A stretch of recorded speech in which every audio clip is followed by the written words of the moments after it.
আমাদের পাত্র হতে হবে। এই পাত্র যদি না হতে পারি, তবে সারাটি জীবন নিতাই গৌর হরি বল, হরি বল, হরি বল, নিতাই গৌর হরি বল। যদি ভিডিওটি ভালো লাগে তাহলে সাবস্ক্রাইব করে রাখুন। নতুন নতুন ভিডিওর জন্য গৌর নিতাই মিডিয়ার পাশেই থাকুন। রাধে রাধে। অধ্যায় জ্ঞানীর লক্ষণ বলেছেন, যাদের দেহ ইন্দ্রিয় মন বুদ্ধি সংযত, তারা তত্ত্বজ্ঞ, তারা জ্ঞানী। তাদের লক্ষণ বলতে গিয়ে ভগবান এক দৃষ্টান্ত দিয়েছেন। নিশ্চয় মন দিয়ে শুনছেন, দুপায়ে গিয়ে যেতে পারবেন যদি হৃদয় দিয়ে শোনেন। তিনি কচ্ছপের দৃষ্টান্ত দিয়েছেন। আমাদের এই বঙ্গদেশে কচ্ছপের সাথে আমরা প্রত্যেকেই পরিচিত। এই কচ্ছপের দৃষ্টান্ত দিয়ে বলছেন, কচ্ছপ জলেও থাকতে পারে, স্থলেও থাকতে পারে, এরা সবখানে থাকতে পারে, বিচরণ করে। কিন্তু ভগবান জ্ঞানীর লক্ষণ বোঝাতে গিয়ে কচ্ছপের দৃষ্টান্ত দিয়েছেন এই জন্য, ওরা চলে দেখবেন খুব দ্রুত না, ধীর গতিতে, এবং চারিদিকে লক্ষ্য রেখে চলে। ভগবান যেন জানাচ্ছেন জ্ঞানীর লক্ষণ। জ্ঞানী তার জীবন পথে, তার এই জীবনের পথে চারিদিকে লক্ষ্য রেখেই চলে। আমার চলাটা ভুল পথে হচ্ছে না তো, আমার চলাটা আলো থেকে অন্ধকারের পথে যাচ্ছে না তো, আমার চলাটা সেই মুক্তি থেকে বন্ধনের পথে যাচ্ছে না তো। কচ্ছপের চলা যদি ছেড়ে দিয়ে দেখেন, দেখবেন খুব সতর্ক দৃষ্টিতে ধীর গতিতে যায়। এদিকে ধ্যান দিন, শব্দের দিকে ধ্যান দিন, ধীর গতিতে যায়। এই ধীর গতিতে কচ্ছপ যেতে যেতে কেউ যদি তার গাকে স্পর্শ করে, সামনে কিছু দেখে, আর যখন চলে দেখবেন সমস্ত ভেতরের ইন্দ্রিয়গুলো বাইরে প্রকাশ করে। এতে তার কঠিনতা আসে না। ভেতরের যে ইন্দ্রিয়গুলি যা দিয়ে চলতে হয় সবটা বাইরে প্রকাশ করে। কিন্তু যেই কেউ স্পর্শ করে, সামনে দেখে, সমস্ত ইন্দ্রগুলো ভেতরে নিতে কি কষ্ট হয় ওর? কথা বলুন, কষ্ট হয়? খুব সাবলীল ভাবে ভেতরে নিয়ে নেয়। নিয়ে কি করে জানেন? অপেক্ষা করতে থাকে, পালায় না, ভয় পায় না, দৌড়ায় না। মিলিয়ে নিন ভগবান শ্রীকৃষ্ণের গীতাশাস্ত্রে জ্ঞানীর লক্ষণ। যিনি জ্ঞানী হবেন, তিনি সমস্ত ইন্দ্রিয়গুলো চারিদিকে দৃষ্টি দিয়েই চলবেন। এ পথ সুপথ তো, এ পথ কুপথ নয় তো। খুব ধীর গতিতে চলে। আর সমস্ত ইন্দ্রিয়গুলো চক্ষু কর্ণ নাসিকা জিহ্বা ত্বক এগুলি সংযত রেখে চলে। কিন্তু কেউ যখন তার অন্তরায় হয়ে যায়, অর্থাৎ চলার পথে বাধা হয়ে দাঁড়ায়, তাকে কেউ স্পর্শ করে ধরতে আসে, দেখবেন সমস্ত ইন্দ্রিয়গুলো অবলীলাক্রমে ভেতরে নিয়ে যায়। সাধককে, জ্ঞানীকে, ভক্তকে এই জীবন পথে সতর্কতায় চলতে গেলে যে ভোগ বাসনা সামনে আমাকে নষ্ট করতে আসে, ধরতে আসে, তখন যদি আমি সব ইন্দ্রিয়গুলিকে সংযত করতে পারি নিজের মধ্যেই, তবেই তুমি জ্ঞানী, তবেই তুমি মুক্তির অধিকারী, তবেই তুমি আত্মকল্যাণের অধিকারী। দৃষ্টান্ত দিচ্ছেন এমনি করে নিজেকে সংযত করো না, পারি কই? যে চোখ প্রকৃতি, আদ্যাশক্তি দেবী পরা প্রকৃতি, দেবী ভাগবতী লক্ষ্মী বা রাধারানীর অংশ, সেই পরস্ত্রীর দিকে যে চোখ আমার গেল, আমি ফেরাতে পারি তো? মাতৃদৃষ্টি দিয়ে আমার চোখ ফেরাতে পারি তো? আহা, কচ্ছপের দৃষ্টান্ত দিয়েছেন ভগবান, নিজের মধ্যে গুটিয়ে নাও। প্রতিকূল অবস্থা এলে সমস্ত ইন্দ্রিয়গুলো নিজের মধ্যে নিয়ে নাও। দেখুন, তাতে তার কষ্ট নাই, সাবলীলক্রমে নিজের ভেতরে অন্তর্মনা করে নেয়। একটা কচ্ছপের কাছ থেকে ওইটুকু শিক্ষার ভগবান জানিয়েছেন। আমরা পারি তো আমাদের বহির ইন্দ্রিয়কে? হরিচাঁদ ঠাকুর, গুরুচাঁদ ঠাকুর দাদা সজ্ঞা দিয়েছেন। সেই দাদা সজ্ঞাগুলো আমি ঠিকভাবে পালন করি তো, চরিত্রগত করি তো? আমাদের গোস্বামীরা বলেছেন, ষড়রিপুকে যিনি ছয় বেগদমি, ছয় দোষসদি, ছয় গুণ দেহ মোরে।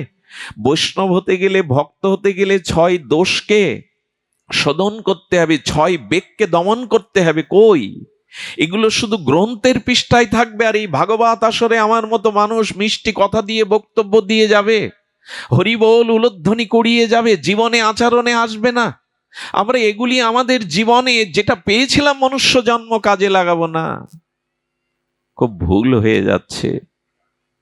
এমন জন্ম, এমন মনুষ্য জন্ম, এর মূল্যায়ন করলাম কই? এই জন্ম আর পাবো না, মাথা খুঁটেও এই জন্ম আর পাবো না। যদি যদি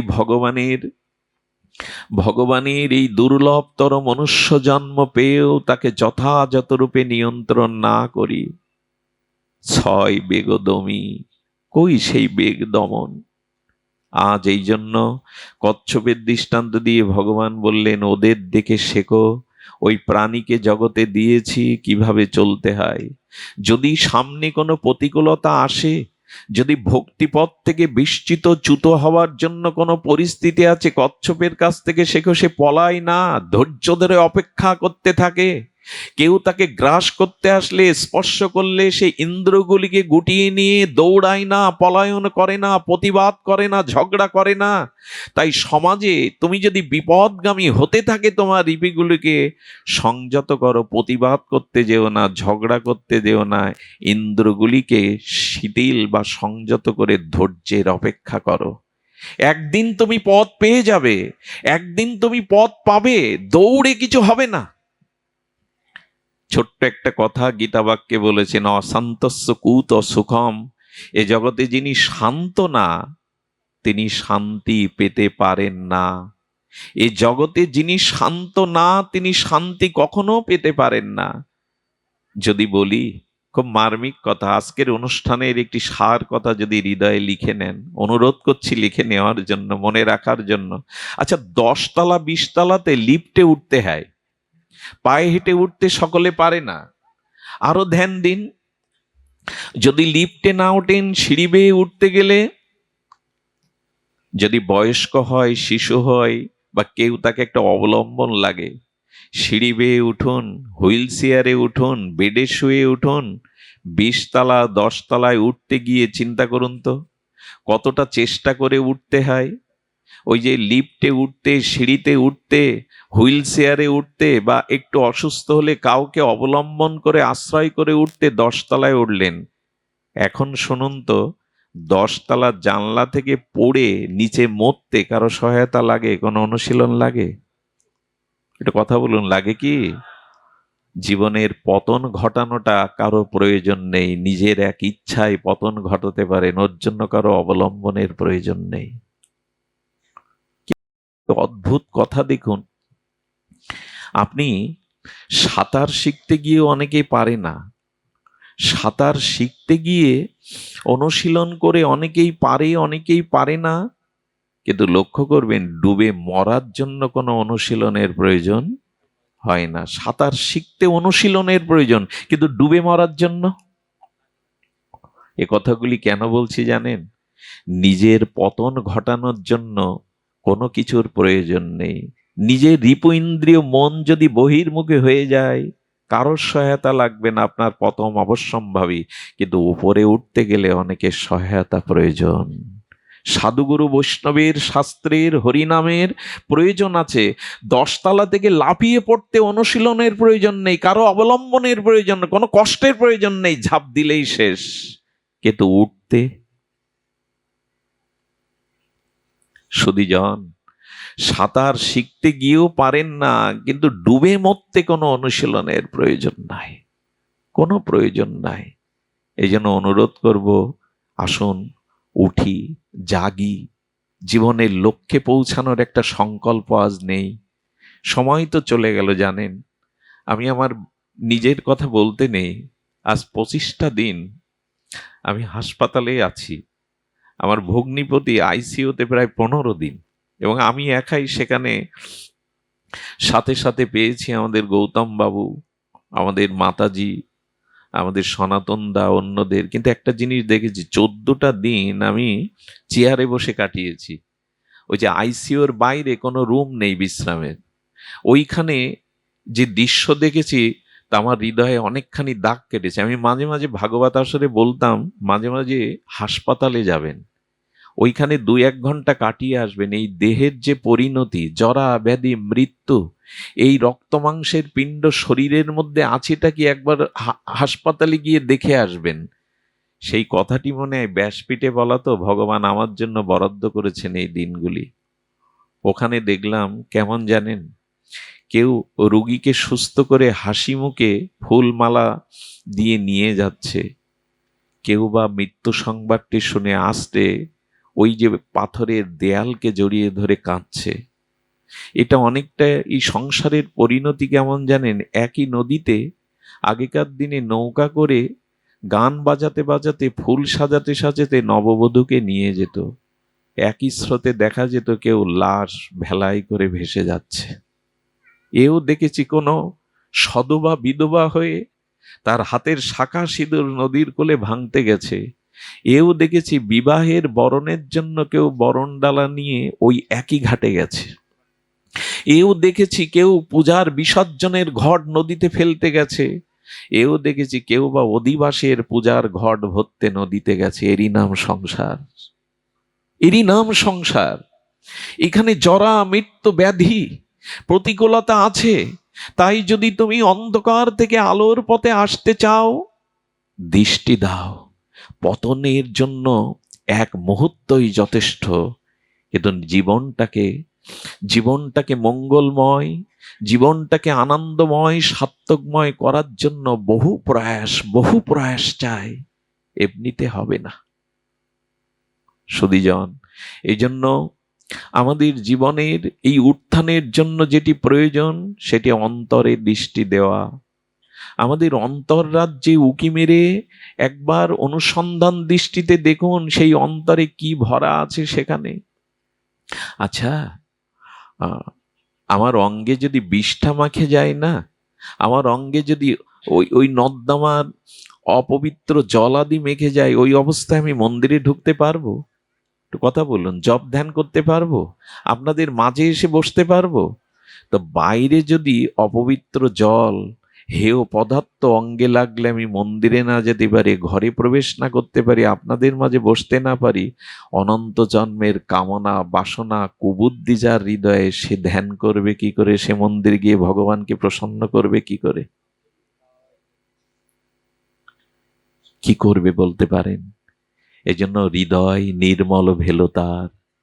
মহাপ্রভু প্রথমেই শিক্ষাষ্টকে এটি বলেছেন, চেত দর্পণ মার্জনাম। আগে মনটাকে পরিষ্কার করো, চিত্তটাকে ধুয়ে মুছে পরিষ্কার করো, তবেই না এ পথে যাত্রার তুমি অধিকারী। তুমি দুপা এগিয়ে যেতে পারবে যদি তোমার চিত্তকে তুমি প্রসন্ন করতে পারো, তোমার চিত্ত যদি নির্মল করতে পারো। অনন্ত জন্মের কামনা বাসনা বিদ্ধ হয়ে আছে হৃদয়ে, চেত দর্পণ মার্জনাম, চিত্তটাকে পরিমার্জন করো। আর সেই পরিমার্জন করার জন্য প্রয়োজন এই সাধুসঙ্গ, এই ভাগবত। এই সাধুসঙ্গ, এই ভাগবত প্রয়োজন হলো এই চিত্তকে পরিমার্জন করার জন্য। আমি বহুবার বলেছি, এই যে বসন্ত আসে, ঋতুরাজ বসন্ত, ফুলে ফলে মধুগন্ধে মধুবাত্তা ঋতায়তে দক্ষিণা সমীরণে ফুল্ল ফলে মধুগন্ধে ভ্রমরের গুঞ্জনে। এই যে বসন্ত ঋতুরাজ আসে, এই বসন্তে প্রকৃতি শৃঙ্গার করে, এই বসন্তে ফুল ফলে মধুগন্ধে আমোদিত হয়। অন্য সময় বৃক্ষের মধ্যে তো এত ফল ফুলের মধুগন্ধে আমোদিত হয় না, বসন্তে হয়। তেমনি যার জীবনে সাধু সঙ্গ, মহৎ সঙ্গ, শ্রীগুরু বৈষ্ণব কৃপা সঙ্গ হয়েছে, তার জীবনেই প্রকৃত এই বসন্ত ঋতুর মতে ফুল ফল আনন্দ বিবেক চেতনা প্রকাশ হয়। তাহা না সম্ভব নয়, কোনোদিনও সম্ভব নয়। আমরা এও বলেছি, শঙ্করাচার্য এও বলেছেন, এই যে মধু বসন্ত মধুমাস এলো, এই বসন্তের বার্তা কে জাগিয়ে দেয়? কাকড়া কি জানিয়ে দেয় বসন্ত দুয়ারে এসেছে, ফুল ফুটেছে? না, কাকড়া জানায় না, কাকও জানায় না। বসন্তের সংবাদ পঞ্চম কুহুতানে একমাত্র কোকিলই জানায়।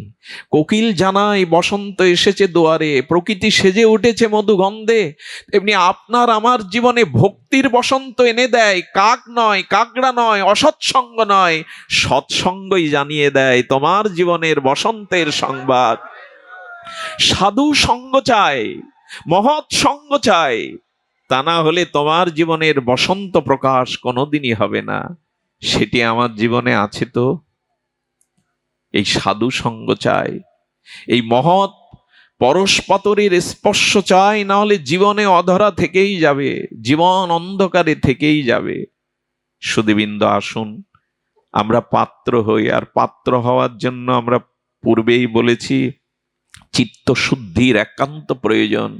যত কিছু করেন চিত্তশুদ্ধি না হলে কিন্তু কিছুই হয়নি, শূন্য, কিছুই হয়নি। এই জন্য চিত্তশুদ্ধি কি করে হবে বলে, ভগবত ভক্তিতে। আসুন আমরা মূল পর্বে প্রবেশ করি। আচ্ছা, রূপ গোস্বামীপাদ একটি অপূর্ব আমাদের সামনে দৃষ্টান্ত এনেছেন। ভগবান কৃষ্ণ বা যার স্ব ইষ্ট বা ঈশ্বর সচ্চিদানন্দ ভগবান আর ভক্তি, এই দুটো যদি আপনার সামনে আসে, আপনি কোনটা চাইবেন? ভগবান না ভক্তি চাইবেন? রূপ গোস্বামী জানিয়েছেন, ভগবান না, ভক্তিকেই চাও। খুব ধ্যান দিন, কথাটি খুব মার্মিক কথা, হৃদয়স্পর্শী কথা। রূপ গোস্বামীপাদ তো জগৎগুরু রসাচার্য, বলেছেন ভক্তি আর ভগবানের মাঝে তুমি ভক্তি চাইবে। কেন জানো? এই 7 পার বাজারে গেছো, হরেক রকম ফল ফুল আস্বাদ্য দ্রব্য দেখছো, কিন্তু সেগুলো কিনে ভোগ করতে গেলে পকেটে পয়সা থাকা চাই। দোকানদার দেবে তো এমনি এমনি? দেবে? এগুলি দেবে না। ফুল ফল আস্বাদ্য বস্তু থরে থরে সাজানো আছে বাজারে, কিন্তু তোমার পকেটে অর্থ চাই, অর্থ ছাড়া ওগুলো তুমি পাবে না। তেমনি আস্বাদ্য তত্ত্ব হলো ভগবান, আর ভক্তি হলো তা কেনার বা তা আশ্রয় করার একমাত্র উপায়, ঐশ্বর্য, ছাড়া হবে না। ভক্তি চাই, ভক্তি যদি না পাও উপভোগ হবে না। বাজারে খালি পকেটে গিয়ে কি কিনবেন আপনি? শুধু দেখে দেখে ফিরে আসতে হবে। প্রয়োজনীয় বস্তুগুলো থরে থরে সাজানো আছে, কিন্তু কিছুই উপভোগ করতে, আস্বাদন করতে পারবো না। এই জন্য ভক্তি চাই। কেন চাই জানেন? জীব গোস্বামীপাদ এই পৃথিবী নামক ধরিত্রীর অন্যতম নৈয়ায়িক আচার্য হলেন তত্ত্বজ্ঞ রসজ্ঞ জীব গোস্বামীপাদ। তিনি তার ভক্তি সন্দর্ভে এমন একটি ভক্তির প্রতিপাদ্য বিষয়কে স্থাপন করেছেন, রাজার মাথায় যেমন রাজমুকুট, ভক্তিকে রাজমুকুটে পরিয়েছেন। কেমন জানেন? কেমন পরিয়েছেন? উনি বললেন যে দেখো, বাজারে কোনো সরল সেবককে প্রভু পাঠাচ্ছেন, গৃহকর্তা পাঠাচ্ছেন তার সেবককে, শোন তুই তো সরল, ভুলে যাস, যা আগে গিয়ে বাজারে তন্ডুল কিনবি, মানে চাউল কিনবি, ঘরে এক মুঠোও চাল নাই। তারপরে তেল মশলা সবজি আলু পটল পরে কিনবি। এই সরলতার এই সেবকটি দাস বাজারে গিয়ে সেই তেল মশলা আলু পটল কিনেছে, কিন্তু চাল আনতে মনে নেই। মালিককে দেখাচ্ছে, দেখুন তো আমি তো ভোলা, এটা আমি এনেছি কিনা যা যা বলেছিলেন। মালিক বাজার বের করে দেখে, আরে পাগল মূর্খ, সব এনেছিস, কিন্তু যা মূল প্রয়োজন সেই চাউল তো আনিসনি। আচ্ছা, আপনাদের উপর বিচার দেই, ঘরে এক মুঠো চাল নাই, অথচ তেল মশলা আছে, কি করবেন তা? এক মুঠো চাল ফুটিয়েও সিদ্ধ করেও জীবন বাঁচানো যায়, কিন্তু জিরে মরিচ তেল মশলা কি করবেন আপনি? জীব গোস্বামী বললেন, ভগবান তোমাকে এই ভবের হাটে পাঠিয়েছেন, আর বলে পাঠিয়েছেন, আমি তোমায় বিবেক দিলাম, আমি তোমার চেতনা দিলাম, আমি শ্রীগুরু দিলাম, বৈষ্ণব দিলাম, শাস্ত্র দিলাম, ওগো আগে গিয়ে ভক্তিটাকে সংগ্রহ করো, ভক্তিটাকে নিও, না হলে কিছুই উপভোগ হবে না, ভক্তিটাকে নিও আগে। কিন্তু দুরবস্থা কি জানেন? এই ভবের সংসারে এসে অন্য সব জোগাড় করলাম, ভক্তিটা জোগাড় করলাম না। মানুষের কাছে শুনুন, তার গাড়ি আছে, বাড়ি আছে, তার একটু সম্মান দেওয়ার লোকও আছে, কিছু সহায় সম্পত্তি সকলের আছে। প্রশ্ন যদি করি, ভক্তি আছে তো, প্রেম আছে তো, এটা আর কবে সংগ্রহ করব? যে জন্য প্রভু পাঠিয়েছেন সেই ভক্তিটাই তো অধরা থেকে গেল, সেই ভক্তিটাই তো সংগ্রহ করলাম না। তো করলামটা কি? ঘরে এক মুঠো চাউল থাকলে হ্যাঁ, নুন ঝাল না থাকলেও জীবন বাঁচানো যায়। জীবস্বামী বলছেন, প্রভু তোমায় পাঠিয়েছেন, চেয়ে আছে তোমার দিকে। কেমন করে চেয়ে আছেন জানেন? আমাদের বৃহৎ ভাগবতামৃতে সনাতন গোস্বামী পাদ লিখেছেন এক অপূর্ব ভক্তির ক্রম। এক ভক্তি সিদ্ধান্ত, উপাস্য তত্ত্ব সিদ্ধান্ত জানাতে গিয়ে বলছেন, শ্রবণ কুমার একবার বৈকুণ্ঠে যায়। বৈকুণ্ঠে শ্রবণ কুমারকে দেখে বিলাসমূর্তি বৈকুণ্ঠেশ্বর নারায়ণ আনন্দে জড়িয়ে ধরে বলেন, হ্যাঁ গোপকুমার, যখন তোমাকে বৃন্দাবনে জন্ম দিলাম, তুমি আমাকে ভুলে, দীক্ষা শিক্ষা ভজন ভুলে জীবন কাটাতে লাগলে মনোধর্মী, তখন আমি তোমার জন্য কাঁদতাম জানো। কবে এই জীবকে আমি পাঠিয়েছি, আমার অংশ, আমার সন্তান, কবে ও গুরু চরণ আশ্রয় করে ভগবত ভজন করবে, কবে আমার রাজ্যে ফিরে আসবে, প্রেম ভক্তি লাভ করবে। আমি গুরু রূপে তোমাকে দীক্ষা দিলাম জানো, আমি তোমার জন্য কাঁদতাম। এই কথাটি সনাতন গোস্বামী পাদ হৃদয়কে নিগড়ে লিখেছেন। ওগো, তোমার জন্য কেউ হৃদয়ের কান্না না কাঁদুক, একজন ভগবান কাঁদছেন, তুমি তো তার। তুমি কবে তার কাছে ফিরে যাবে? তুমি কবে ভূতের বোঝা আর কতকাল বইবে? এই অনিত্য সংসারে কাউকে মন দিতেও পারো না, নিতেও পারো না। কবে সেই মন দেওয়া পরমেশ্বরের রাজ্যে ফিরে যাবে? উনি কাঁদছেন। ওই মহা সিন্ধুর ওপার থেকে তিনি গাইছেন, আয় ঘরের ছেলে ঘরে আয়। আর কতকাল ভূতের বেগার খাটবি, আর কতকাল পরের বেগার খাটবি? এটা তোর বিদেশ, এটা দেশ নয়। মন চলো নিজ নিকেতনে। কই সে ডাক তো কানে আসে না, সে সঙ্গীত তো কানে বাজে না। কবে ফিরে যাব তার কাছে? অসুস্থ সন্তানের শিহরে মা বসে থাকে হাসপাতালে, মাথায় হাত বোলায় আর নীরবে মায়ের বেদনার অশ্রু ঝরে, খোকা কবে সুস্থ হবি? কবে মা বলে ডেকে বাড়ি ফিরে যাবি? খোকা, এটা হাসপাতাল, এটা ভালো জায়গা নয়। কোটি কোটি মায়ের মতো ভগবানও যেন আমাদের এই রোগ শোক মৃত্যুময় সংসারে পাঠিয়ে বলছেন, কবে সুস্থ হবি, ভবরোগ সেরে ঘরে ফিরে আসবি তুই? কবে ফিরে আসবি ঘরে? কবে আর আসবি আমার কাছে? এই আহ্বান ওপার থেকে তিনি জানাচ্ছেন। এই জন্য ভক্তি বড় প্রয়োজন। ভক্তি আর কিছু তেমন নয়। ভক্তি মানে ভগবানকে অন্তর দিয়ে ভালোবাসা, ভগবানের জন্য যার প্রাণ কাঁদে, যার কথা ভাবতে গেলে হৃদয়ে পরমানন্দে অশ্রুপাত হয়, এই অন্তরের ভালোবাসাটাই হলো ভক্তি। সবাইকে ভালোবাসা দিলাম, সব জায়গায় দিলাম, যাকে দেওয়ার তাকে শুধু দিলাম না। উনি বসে আছেন, অপেক্ষা করছেন, কবে আমার হবি, কবে একবার আমার চরণে ফিরে আসার তাগিদ দিবি। সেই অপেক্ষায় তিনি আছেন। আমরা যে তার মতো কেউ ভালোবাসে না। এই জগৎ ভালোবাসার নয়, ভালোবাসা চিরন্তন থাকে না। এই জগতে যা কিছু আছে তা যথেষ্ট নয়। এই জন্য তিনি ডাকছেন, আহ্বান করছেন, ঘরের ছেলে ঘরে আয়। সত্যিই কি বুদ্ধিমান আমরা? বোম্বে এক ব্যক্তি গ্রাম থেকে চলে গিয়েছিল। এটা সত্য ঘটনা, শুনুন, বেশি দিন আগে নয়। সেই বোম্বে গিয়ে কুলিগিরি করে, সেখানে কুলিদের সর্দার হয়ে টাকা রোজগার করতে করতে ফ্যাক্টরি তৈরি করে। তার জীবনে এখান থেকে 50 বছর আগে 5টা ফ্যাক্টরি, হাজার হাজার লোক তার কর্মচারী, আলিশান বাংলো, কয়েকটি ফ্ল্যাট, গাড়ি বাড়ি, সোনায় মোড়ানো সবকিছু। এটা একদিন মনে পড়লো গ্রামের সেই বন্ধুটা, তাকে কতদিন দেখিনি। ছোটবেলার বন্ধুর কথা ভোলা যায় না। গ্রামে একসাথে কৃষি কাজ করতো, গলাগলি ছিল।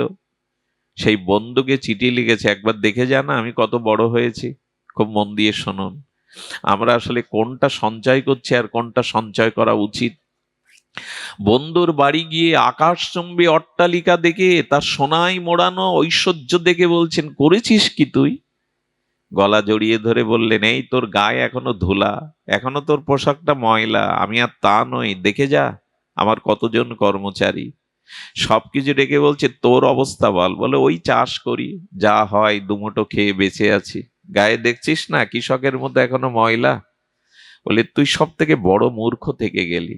এক কাজ কর, একটা লাঠি বের করে বলছেন, তোর থেকে মূর্খ যাকে পাবি এই লাঠিটা তাকে দিস, রেখে দে। তুই তো এক মূর্খ, আর তোর থেকে মূর্খ যাকে পাবি এই লাঠিটা দিস। 6 মাস পরে শুনলো এই বন্ধু হাসপাতালে মৃত্যু যন্ত্রণায় কাতরাচ্ছে, স্ট্রোক হয়ে, বাঁচার সম্ভাবনা নেই। কিন্তু একজনের দ্বারা বলে পাঠিয়েছে বন্ধুকে একবার আমার কাছে আসতে বলো। বন্ধুর সামনে গেছে না, হাত তুলতে পারছে না, আদো আদো কথাই বলছেন, বন্ধু আজকে যে তোর আলিশান বাংলো, হাজার হাজার কর্মচারী, ব্যাংক ব্যালেন্স, টাকা পয়সা, এগুলো তোর কাজে আসবে এখন? চোখের জল গড়িয়ে পড়ছে। মৃদুবন্ধ বলছে, কই কিছুই তো আজ আমার কাজে আসছে না। বলে, যা কাজে আসবে না, মৃত্যুর পরে পরকালে কোনো সহায়তা করবে না, সেই জিনিসই সঞ্চয় করে গেলি ওরে। মৃত্যুর পরে যা কাজে আসবে তা তো সঞ্চয় করলি না, তা তো কিছু গোছালি না, খালি হাতেই ফিরে যাবি। লাঠিটা বের করে বলছেন, মনে আছে তোর? তুই আমাকে বলেছিলি আমার থেকে বড় মূর্খ যাকে পাবি তাকে এই লাঠিটা দিবি, ধর হাতে। তুই জগতের সব থেকে বড় মূর্খ, পরকালের জন্য কিছু করে গেলি না, এই জগতে যা কিছু করলি এখন তোর এই হাসপাতালের বেডেও কাজে লাগবে না, নে লাঠিটা ধর। এই মূর্খতা করছি না তো আমরা? এই মূর্খের দলে পড়ি না তো আমরা? শুধু ইহকালের জন্য, সংসারের জন্য গুছিয়ে গেলাম, পরকালে যে আমি একা, ওখানে যে কেউ হাতও ধরবে না, ওখানে কেউ তো পথ এগিয়ে দেবে না। এগুলো আমার আবেগের কথা নয়, এগুলি আসরকে মাতানোর কথা নয়। এটাই চিরসত্য, যে সম্পদ স্থায়ী, নিত্য, পরকালের জন্য তুমি তা কতটুকু সঞ্চয় করেছো। ইহকালের কোনো বস্তু তো কাজে আসে না, কোনো কাজে আসে না। হাসপাতালের রুমে যখন মুখে কিছু, আমাদের গৌতম বাবু উনি দুটো প্রসাদ নিয়ে দেন, রুগীর দিকে মুখ তাকিয়ে বলি, 25টা দিন মুখে তিনি কিছু দিতে পারেননি, আমি তার সামনে খাবো, কিছু মুখে দেব, মনে হয় আজকে সব থাকতেও তো একদিন এটা কাজে লাগবে না। সুধীবৃন্দ, একটা জিনিস বলি, অপারেশন করার সময় যখন ডাক্তার অবাস করে না, ওই সময় চেতনা থাকে না। আমার কি মনে হয় জানেন, এই দেহ থেকে আত্মাটা যেদিন বের করে নেবে, কাল বের করে নেবে, সেদিন সমস্ত দেহেন্দ্র অবাস হয়ে যাবে। একটা জায়গায় কাটলে অবাস থাকলে সাড়া থাকে না, আর সমস্ত দেহ যখন আত্মাটা বেরোতে চায় না, যখন কাল এসে টেনে নিয়ে যাবে, তখন হরি বলার সময় পাবো তো? হরি বলার মতো শক্তি থাকবে তো? সেদিন থাকবে তো? আজকে যদি অভ্যাস না করি, আজ যদি হরি ভজন না করি, ওদিন আসবে তো? আসবে না, কোনোদিনই আসবে না।